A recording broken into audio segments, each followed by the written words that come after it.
सभी भक्तजन को जय श्री कृष्ण। चलो सत्संग में भारत चैनल में सभी श्रद्धालु भक्तजनों का हृदय पूर्वक स्वागत है। आज हम वैशाख मास के शुक्ल पक्ष की मोहिनी एकादशी की कथा का श्रवण करेंगे। संयम और श्रद्धा से युक्त कथा को सुनकर धर्मराज युधिष्ठिर बोले, हे श्री कृष्ण, वैशाख मास की शुक्ल पक्षी एकादशी का क्या नाम है तथा उसके व्रत को करने की क्या विधि है, यह सब मुझे आप विस्तार पूर्वक कहिए। भगवान श्री कृष्ण ने कहा, एक बार श्री रामचंद्र जी ने महर्षि वशिष्ठ से भी यही सवाल किया था कि कौन सा व्रत है जिसको करने से मनुष्य के जीवात्मा के सभी पाप नष्ट हो जाते हैं और उसका कल्याण होता है। तब महर्षि वशिष्ठ बोले, हे श्री राम, आपने बहुत सुंदर प्रश्न किया है। आपकी बुद्धि अत्यंत सुंदर और पवित्र है। आपके नाम के स्मरण मात्र से ही मनुष्य पवित्र हो जाता है। आपने लोकहित के लिए यह बड़ा सुंदर प्रश्न किया है। मैं आपको एक एकादशी व्रत का महत्व सुनाता हूँ। वैशाख मास के शुक्ल पक्ष की एकादशी का नाम मोहिनी है। इस एकादशी का व्रत करने से मनुष्य के समस्त पाप तथा दुख नष्ट हो जाते हैं। इस व्रत के प्रभाव से मनुष्य मोह के जाल से छूट जाता है। अतः हे श्री राम, दुखी मनुष्य को इस एकादशी का व्रत अवश्य करना चाहिए। इस व्रत के करने से मनुष्य के समस्त पाप नष्ट हो जाते हैं। अब आप इसकी कथा को ध्यान पूर्वक सुनिए। सरस्वती नदी के किनारे भद्रावती नाम की एक नगरी बसी हुई थी। उस नगरी में दुर्तिमान नाम का राजा राज्य करता था। उसी नगर में एक वैश्य था जो धन धान्य से पूर्ण था। उसका नाम धनपाल था। वह अत्यंत धर्मात्मा तथा भगवान विष्णु का परम भक्त था। उसने नगर में अनेक भोजनालय, प्याऊ, कुआं, तालाब, धर्मशाला आदि बनाए। सड़कों के किनारे आम, जामुन, नीम आदि के वृक्ष लगाए जिससे पथिकों को सुख मिले। उस वैश्य के 5 पुत्र थे, जिसमें एक बेटा का नाम दुष्ट बुद्धि था। वह अत्यंत पापी और दुष्ट था। वह परश्रीगमन और दुष्टों की संगत करता था। इससे जो समय बचता था वह जुआ खेलने में व्यतीत करता था। वह बड़ा नीच था और देवता, पितृ आदि किसी को भी वह नहीं मानता था। अपने पिता का अधिकांश धन वह बुरे व्यसनों में ही बर्बाद करता था। मदपान करना, मांस खाना, ऐसे उसके नित्य कर्म थे।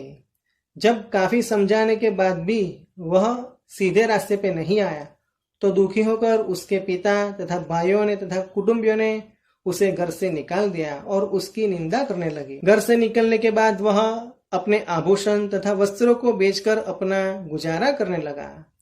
धन नष्ट हो जाने पर उसके गलत मित्रों ने उसका साथ छोड़ दिया। जब वह भूखा प्यासा दुखी हो गया तो उसने चोरी करने का विचार किया और रातों में चोरी करके अपना पेट पालने लगा। एक दिन वह पकड़ा गया, परंतु सिपाही ने वैश्य का पुत्र जानकर छोड़ दिया। वह दूसरी बार भी पकड़ा गया। तब सिपाहियों ने भी उसका कोई लिहाज नहीं किया और राजा के सामने प्रस्तुत करके उसके सारे कुकर्मों की बात बताई। तब राजा ने उसे कारागार में डलवा दिया। कारागार में राजा के आदेश के अनुसार उसको बहुत शिक्षा दंड मिलने लगे और अंत में उसे नगर छोड़ने को कहा गया।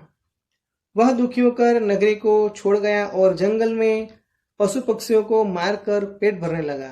फिर बहेलिया बन गया और धनुष बाण से पशु पक्षियों को मार मार कर खाने लगा। एक दिन वह भूख और प्यास से व्याकुल होकर भोजन की खोज में निकल पड़ा और कौटिन्य ऋषि के आश्रम पर जा पहुंचा। इस समय वैशाख मास का महीना था।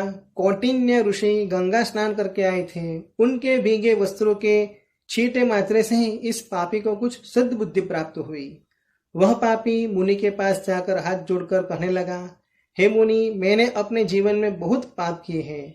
आप उन पापों से छूटने का कोई साधारण और बिना धन का उपाय मुझे बतलाइए। तब ऋषि बोले, तू ध्यान देकर सुन। वैशाख मास के शुक्ल पक्ष की एकादशी का व्रत कर। इस एकादशी का नाम मोहिनी है। इसके करने से ही तेरे समस्त पाप नष्ट हो जाएंगे। मुनि के वचनों सुनकर वह बहुत प्रसन्न हुआ और मुनि की बताई हुई विधि अनुसार उसने मोहिनी एकादशी का व्रत किया। हे श्री रामचंद्र जी, उस व्रत के प्रभाव से उसके समस्त पाप नष्ट हो गए और अंत में भगवान के दूतों के साथ वो विष्णु लोक को गया। इस व्रत से मोह आदि भी नष्ट हो जाते हैं। संसार में इस व्रत से अन्य श्रेष्ठ कोई व्रत नहीं है। इसके महात्म्य के श्रवण और पठन से जो पुण्य होता है वह पुण्य 1 सहस्त्र गोदान के बराबर होता है। ह्रीं नमो भगवते वासुदेवाय नमः। ह्रीं विष्णवे नमः।